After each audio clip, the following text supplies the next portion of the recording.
So you want to get smarter. The world would have you believe that means spending 12 years in school, 4 years in college, and maybe another 6 getting a fancy degree, only to graduate into an exciting career of unemployment. Not exactly the grand finale you'd hope for. But hey, at least you'll be able to write your can't find a job Reddit post with flawless grammar.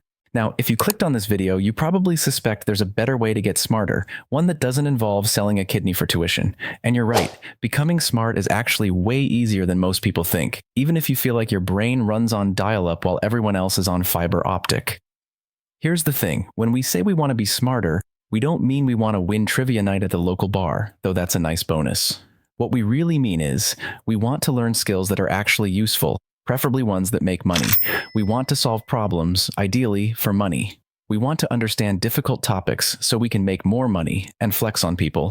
And we want to sound smart in conversations, just enough to impress, but not so much that people start avoiding eye contact. The problem? The internet is full of advice so vague and philosophical that unless you're Socrates or Oprah, it's basically useless. And when you try to find specific tips, you get the same recycled nonsense. Eat blueberries because brain food, drink black coffee, no sugar, be miserable, exercise, sleep 8 hours, as if we have time for that.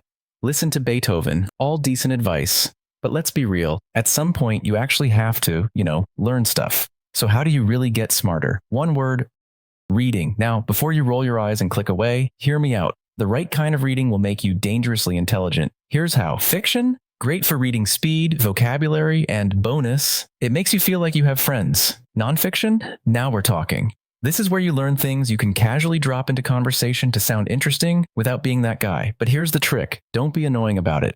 For example, someone says, "Crazy how we evolved from chimpanzees, right?" Bad response. Well, actually, evolution is non-linear, and multiple hominid species coexisted, none of which were remotely chimpanzees. Congratulations, you are now disliked. Better response.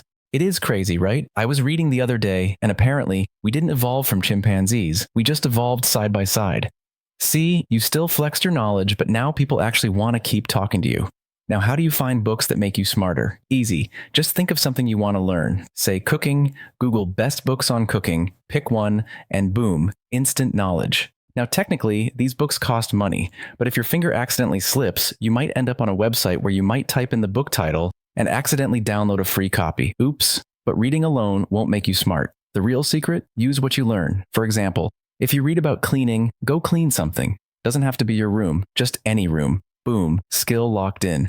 But what if you can't practice right away? Let's say you're learning how to jumpstart a car, but you don't have a dead battery lying around. No problem. Just imagine it. Visualize yourself stuck in a parking lot, cables in hand, desperately Googling red or black first.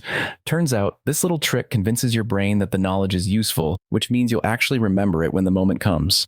This is exactly how schools try to teach, by making you take tests.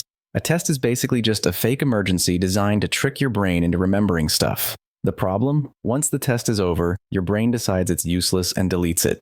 So how do you make knowledge stick? Forget mind maps and study hacks. The real answer? Practice questions. Why? Because they simulate real situations. No one ever learned to tie a tie by watching a video. You learn by watching while tying a tie.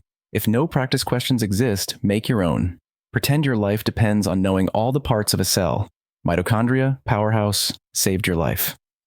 At the end of the day, becoming smarter isn't about memorizing random facts. It's about making knowledge useful to your brain.